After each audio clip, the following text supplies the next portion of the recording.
오늘 말씀 함께 보도록 할까요? 함께 나눈 말씀은 시편 87편 말씀입니다.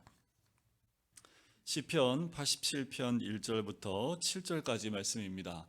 우리 한 절씩 교독하도록 할까요? 제가 먼저 1절을 읽고 여러분들이 2절 읽고 우리 교독하겠습니다. 그의 터전이 성산에 있으며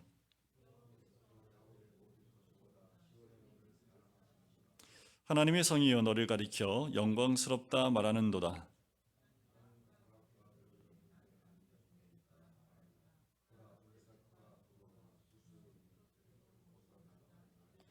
시온에 대하여 말하기를 이 사람 저 사람이 거기서 났다고 말하리니 지존자가 친히 시온을 세우리라 하는도다.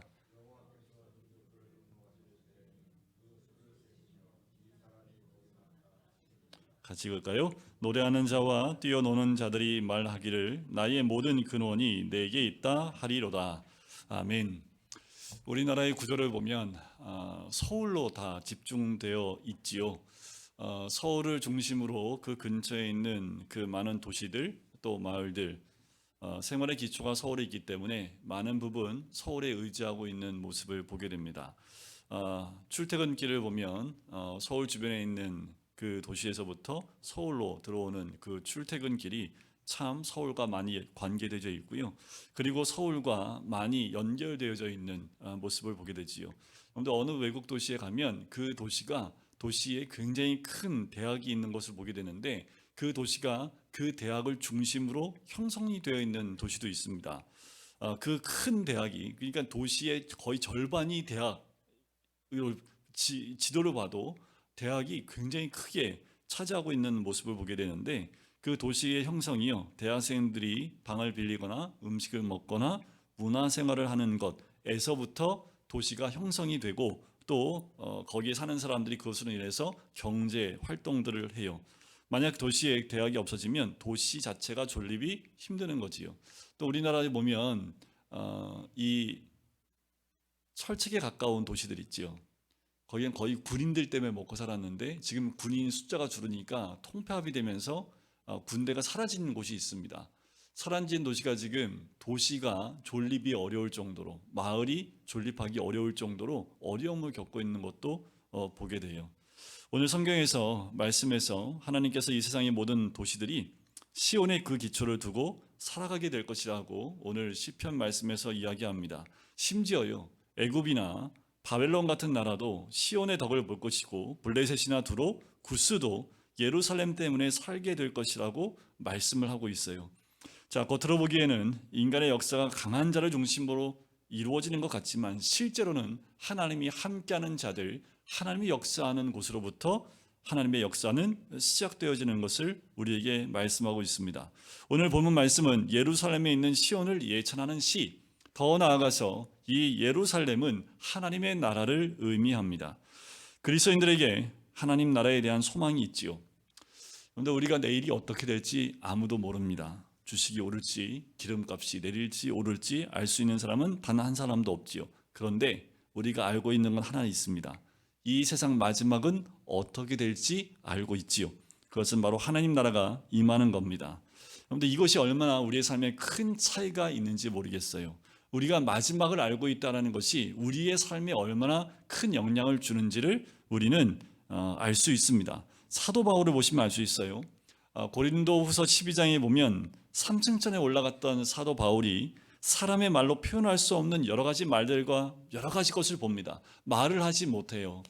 그런데 그 환상 가운데 3절 보고 가운데 아마도 그가 보는 것은 미래의 부분도 보지 않았을까 학자들이 보는데, 그래서 사도 바울이요, 자기에 있는 모든 것을 다 배설물로 여긴다라고 이야기할 수 있었던 것 아닌가라고 봐요.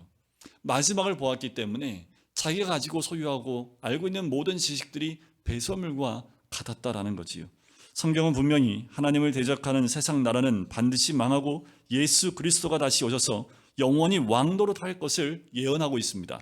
계시록 11장 15절에 보면 일곱째 천사가 나팔을 불매 하늘에 큰 음성이 나서 이르되 세상 나라가 우리 주와 그의 그리스도의 나라가 되어 그가 세세토록 왕노릇 하시리로다. 오늘 87편에는 소망의 눈이 뜨인 성도의 노래입니다. 여기 나오는 시온은 1차적으로는 당시의 시온산에 있는 예루살렘 성을 의미해요. 바벨론의 포로에서 돌아온 이스라엘 백성들이 예루살렘을 보고 느꼈던 감격을 노래하는 시입니다. 그러나 이 시 속에는 영원한 하나님 나라에 대한 계시가 담겨 있습니다.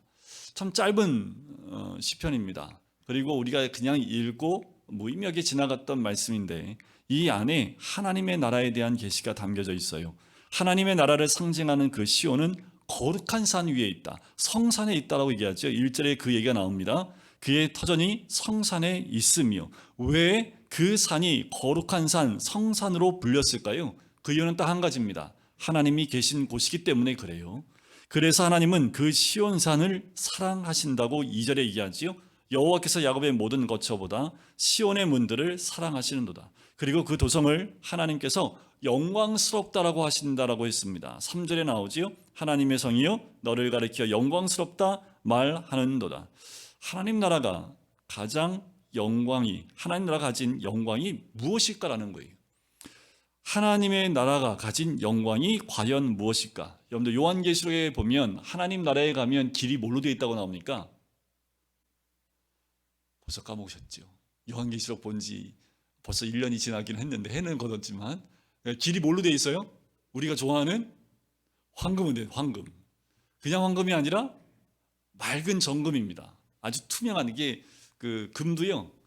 순도가 높아지면 아주 투명한 색깔로 되나 봐요. 저도 잘 모르겠는데 천국의 길이 뭘로 되어 있다고요? 그런 금으로 되어 있다고 합니다. 굉장히 화려한 것이지요. 그래서 어떤 목사님이요. 우리가 천국 가면 딱 이 한마디만 나온대요. 대박.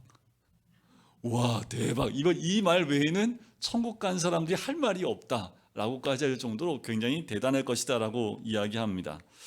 그러나 성경이 말하는 진정한 영광은 그 황금길에서 찾을 수 있을까요?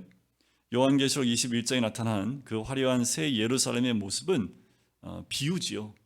무슨 비유일까요? 하나님이 가지고 있는 영광을 우리가 표현할 때 어떻게 표현할 수 있겠습니까? 가장 영광스러운 것을 우리가 가지고 있는 가장 귀한 것으로 비유로 말씀하고 있는 거지요. 하나님 나라의 진정한 영광은 어디에 있을까요? 세계 모든 민족이 하나님 나라에서 한 형제가 되는 데서 찾을 수 있습니다. 4절을 보세요. 나는 라합과 바벨론이 나를 아는 자 중에 있다 말하리라. 보라, 블레셋과 두로와 구스여 이것들도 거기서 났다 하리로다. 그래서 라합은요, 애굽을 시적으로 표현하는 이름입니다. 그러니까 여기 언급된 애굽 그리고 바벨론은 이스라엘과 가장 사나운 적들이었지요. 블레셋, 두로 오랫동안 싸우던 앙숙들입니다. 그들이 하나님 나라에서 한 민족이 될 것이라고 얘기해요. 이게 놀라운 거지요. 하나님 나라가 임하면 온 세계 열방의 민족들이 이 사람이 거기서 났다 고백할 것이라고 합니다. 5절과 6절에 나오는 말씀이 그거예요. 이 사람이 거기서 났다. 나하고 막 싸웠던 사람인데 그 사람이 거기서 났다라는 거예요. 저 민족이 우리와 싸웠던 민족인데 그 민족이 거기서 났다라는 거예요. 저 사람이 거기서 났다고 말하니 지존자가 친히 시온을 세우리라 하는도다. 여호와께서 민족들을 등록하실 때에 그 수를 세시며 이 사람이 거기서 났다 하리로다라는 거지요. 그런데 우리가 태어난 곳을 어디라고 그래요? 우리가 태어난 곳을 뭐라고 그럽니까? 고향이라고 하지요. 그런데 외국 나가면 이렇게 물어보는 게 Where are you from?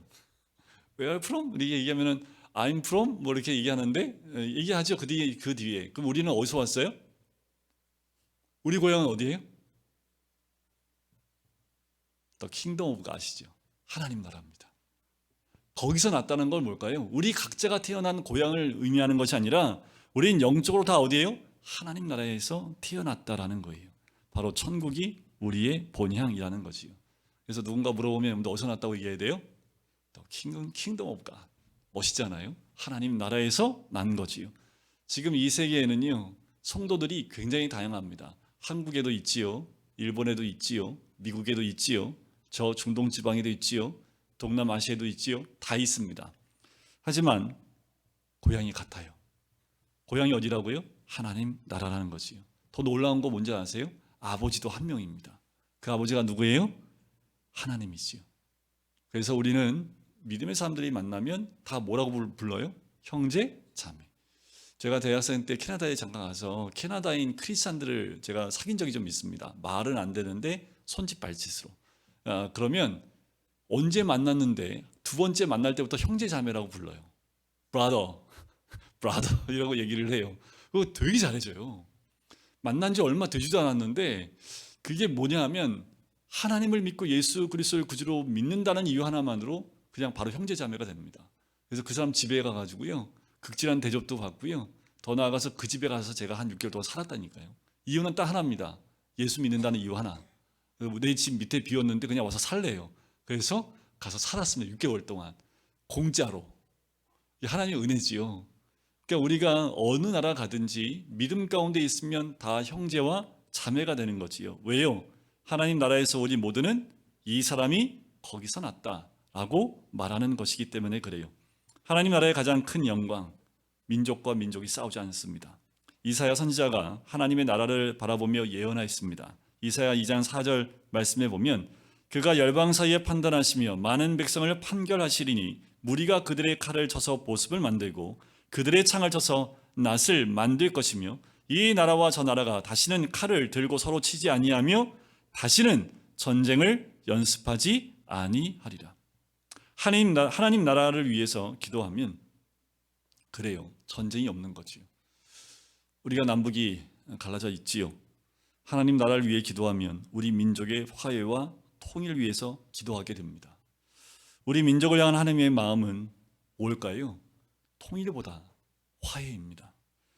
하나님의 뜻이 그저 통일을 이루는 것이었다면 아마 우리는 벌써 통일이 됐을지 모르겠습니다.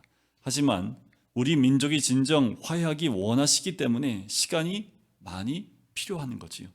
하나님의 나라의 영광은 화해의 역사입니다. 용서와 사랑입니다. 하나님의 자녀된 특징도 이 화해에 있지요. 고린도후서 5장 18절과 19절에 보면 이렇게 얘기합니다. 모든 것이 하나님께로서 났으며 그가 그리스도로 말미암아 우리를 자기와 화목하게 하시고 또 우리에게 화목하게 하는 직분을 주셨으니 곧 하나님께서 그리스도 안에 계시사 세상을 자기와 화목하게 하시며 그들의 죄를 그들에게 돌리지 아니하시고 화목하게 하는 말씀을 우리에게 부탁하셨느니라. 죽어보지 않아도 누가 천국에 갈지 알 수 있는 말씀이죠. 누가 천국에 간다고요? 화평하게 하는 사람입니다. 그 사람이 천국을 가지요. 화평하게 하는 자는 복이 있나니 그들이 하나님의 아들이라 일컬음을 받을 것이며. 우리가 사람들이 더 이상 싸우지 않고 민족이 하나 되는 하나님의 나라를 바라보게 되면 기쁘겠지요. 더 이상 전쟁이 없습니다. 이 땅 가운데 전쟁이 없고 화평과 기쁨이 있는 거지요. 그래서 7절에 보면 노래하는 자와 뛰어노는 자들이 말하기를 나의 모든 근원이 내게 있다 하리로다. 나의 모든 근원이 내게 있다는 말은 우리는 한 하나님의 나라 백성이고 한 아버지 하나님의 자녀들이라는 말이지요. 이것을 내다보는 기쁨이 우리의 소망입니다. 이 소망의 기쁨이 얼마나 큰지요. 죽음에 대한 두려움도 사라지게 만들 정도입니다. 스데반 집사가 돌에 맞아 순교하는 순간에 성령이 충만해서 하늘 문이 열리는 것을 보지요. 하나님의 영광과 예수님께서 하나님 우편에 서신 것을 보았습니다. 사도행전 7장 56절에 보면 보라 하늘이 열리고 인자가 하나님 우편에 서신 것을 보노라.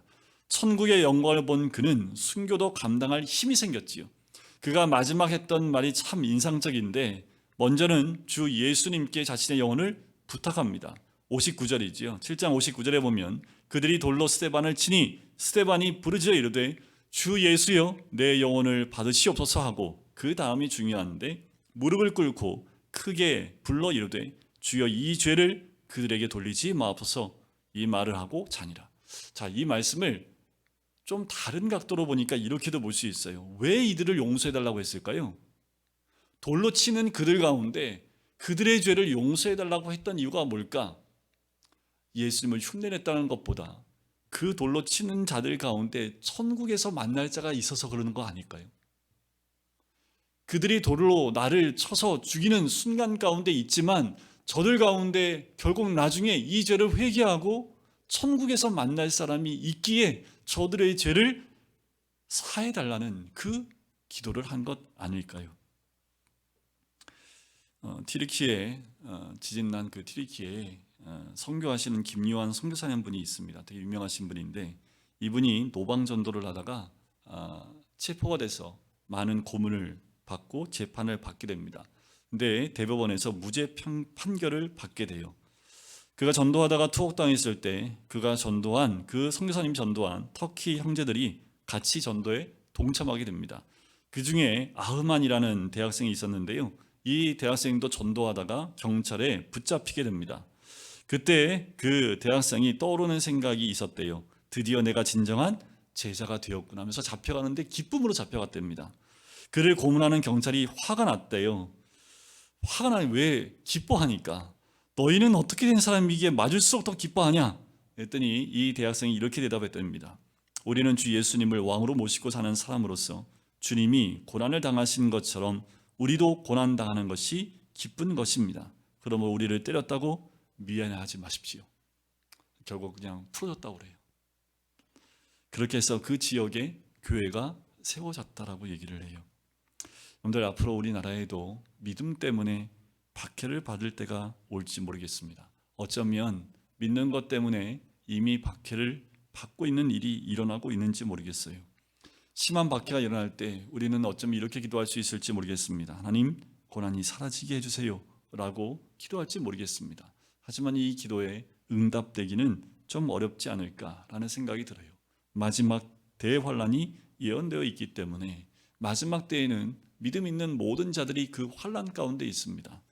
우리가 기도할 것은요, 어떤 고난도 이길 그 놀라운 소망의 기쁨을 구하는 겁니다. 어떠한 고난도 이겨낼 수 있는 그 기쁨이 하나님 나라에 대한 기쁨, 그리고 그 하나님 나라에서 누릴 그 평강과 화평을 누리는 그 기쁨이 우리 가운데 있어야겠지요. 말씀을 준비하면서 이런 생각이 들어요. 우리 성도님들과 함께 다 하나님 나라에서 나라에 가는 것, 그것을 소망해 봅니다. 천국에 가서 먼저 가신 우리 어르신들을 천국에서 뵙고, 또 이곳에 함께 예배드린 우리 모든 성도님들을 다 천국에 가서 뵐 수 있다면 참 좋겠다라는 그런 마음이 생깁니다. 왜 이런 생각이 드냐 하면, 마태복음 7장에 보면 주여 주여 하는 자마다 다 천 구원을 받을 것이 아니라고 말씀하셨기 때문에 우리가 또 긴장하고 또 마음 가운데 무거운 마음을 가지고 중보하며 또 기도합니다. 마태복음 7장 22절 23절에서는 주의 이름으로 많은 권능을 행하였던 이들 중에도 주님 앞에 서지 못할 자가 많을 것이라고 말씀하셨습니다. 구원을 이루어야 되는 우리들, 구원이 완성되어야 될 우리들, 영화로운 그 시간까지 갈 때까지 우리는 아직 구원을 이루지 못했기에 또 긴장하고 하나님 앞에서 구원을 이루는 삶이 우리의 삶이 되어야 되겠지요. 우리가 지난 주간 만났던 사람들 중에 진실한 그리스도인, 온전히 하나님 말씀대로 살고 있는 사람이 몇 명이나 될까요? 생각해 보면 마음이 어떤지, 제 마음 가운데 어떠한 마음이 들었는지 이해할 수 있을지 모르겠습니다. 여러분 100% 주님 앞에 서리라고 확신하십니까? 여러분들 혹시 가족은 괜찮으십니까? 신앙의 기준이 오늘 주님이 오셔서 준비되어 있습니다 할 수 있어야겠지요. 지금 이 순간 주님이 오신다 하더라도 내가 준비되어져 있습니다, 천국 하나님 나라에 준비되어져 있습니다 라는 고백이 있어야겠지요. 한 목사님이요, 왜 이렇게 주님이 늦게 오시는지 이렇게 얘기했대요. 왜 주님의 재림이 늦어지는 줄 아십니까? 성도들이 기도할 때마다 주님 지금 오시면 안 됩니다 라고 기도하기 때문에 오시지 말라고 하시니까 오시고 싶겠습니까? 라고 설교를 했대요. 그렇게 주님 보고 싶어요가 아니라 좀 늦게 오시면 안 돼요 라고 기도하니까 예수님이 오고 싶겠냐고 이렇게 설교하시는 목사님도 계시답니다. 그러면 여러분, 자신이 정말 주님이 다시 오심을 원하는지 진지하게 점검해 보실 필요가 있지요. 누가복음 17장에 보면 예수님께서 다시 오실 때 걱정하신 것이 무엇인지 아십니까? 하나님의 자녀가 죄를 짓는 것에 대해서 걱정하지 않으셨습니다. 뭘 걱정하셨냐면 먹고 마시고 학교 가고 일하고 집 사고 차를 사고 시집 장가가기 위해서 이 세상에 태어난 것처럼 살까봐 걱정하셨습니다. 그때가 노아의 때와 같이 시집가고 장가가는 일에 그 마음을 다 빼앗길까봐 주님이 걱정하셨다라는 거예요. 한마디로 다시 오실 주님을 맞이할 준비 없이 살 것이라는 거예요. 그러면 무슨 준비를 해야 하는 것일까? 히브리서 12장 14절에 보면 모든 사람과 더불어 화평함과 거룩함을 따르라. 이것이 없이는 아무도 주를 보지 못하리라. 우리가 주님을 맞이할 준비하고 사는 것은 화평함과 거룩함입니다. 화해의 삶을 살아야 합니다. 용서와 사랑이 가장 중요하다는 거지요. 여러분들 제자훈련 가운데 보면 하나의 코스 가운데 하나가 있는데 그게 뭐냐면 유언장 쓰는 코스가 있습니다. 그럼 대부분 유언장을 쓰면서 많이들 울지요. 죽을 때 가서야 미안합니다. 용서해 주세요. 사랑합니다. 참 저는 바보같이 살았습니다. 라는 고백을 한다라는 거지요. 죽음이 눈앞에 다가왔을 때 보이는 것이 있다면 지금 그것을 볼 수 있는 눈이 띄어지는 것이 더 복 아니겠습니까? 죽기 직전에 쓰는 유언을 쓸 때만 보여지는 것이 아니라 지금 그것을 볼 수 있는 눈을 갖는 사람이 더 복된 사람이겠지요. 아직 거룩함과 화평함이 준비되지 못했습니까? 아직 준비될 시간들이 우리에게 허락되어 있지요. 누구나 예수님을 왕으로 모시고 살면 아무리 삶이 힘들어도 이겨낼 수 있습니다. 어디서나 천국을 살게 되며 앞을 내다보는 눈이 반드시 열리게 되어져 있습니다. 하영조 목사님이 쓰신 책 가운데 나의 하루라는 책이 있는데 찾아보니까 품절됐더라고요. 이게 무슨 책이냐면 1968년 8월부터 24살 나이에 1년 동안 하영조 목사님이 일기 썼던 것을 책으로 엮어놓은 건데요. 이때 하영조 목사님이 폐결핵에 걸려서 병원에서 죽을지도 모른다는 사망 선고를 받고 1년 동안 병원에서 치료받고 있을 때 그 1년 동안 썼던 일기 내용입니다. 폐결핵으로 요양원에 지내면서 오직 예수님만 바라보며 살았던 하루하루의 일기를 책으로 엮은 건데 당시 목사님이 할 수 있는 것보다 할 수 없는 것이 거의 대부분이었다고 합니다. 하지만 오직 할 수 있는 하나에 집중했대요. 그게 뭐냐면 예수님입니다. 할 수 있는 것도 한 가지, 예수님께만 1년 동안 집중했는데 그렇게 1년을 살았는데 그런데 그 일기 속에 이후 하영조 목사님의 전생의 설교도가 다 담겨져 있었다고 합니다. 여러분, 우리의 삶 가운데 우리 주님께 집중하고 주님만 묵상하면 우리의 앞에 모든 삶의 설계는 이미 준비되어져 있는 줄 믿습니다. 주님은 우리가 태어날 때부터 죽을 때까지 동시에 함께 계시는 분이기에 이것을 우리 주님은 아시기에 주님과 동행한다면 주님은 친히 우리의 모든 삶을 인도해 주실 줄 믿습니다. 여러분, 우리는 주님만 바라보고 또 하나님 나라를 갈망하고 소망하는 가운데 오늘 시편에 나와 있는 그 하나님 나라처럼 그 나라는 다툼과 싸움이 없고 화평과 그리고 사랑과 용서가 있는 나라가 그 나라입니다. 우리가 주님만 바라보고 예수님이 왕 되신 삶을 살다 보면 금방 그 소망의 눈이 뜨이게 되는 줄 믿습니다. 오늘도 이 밤에 그 눈이 뜨이시고 또 이 시편 기자처럼 주님께 고백하시는 오늘 이 밤이 되시기를 주님의 이름 간절히 축원드립니다.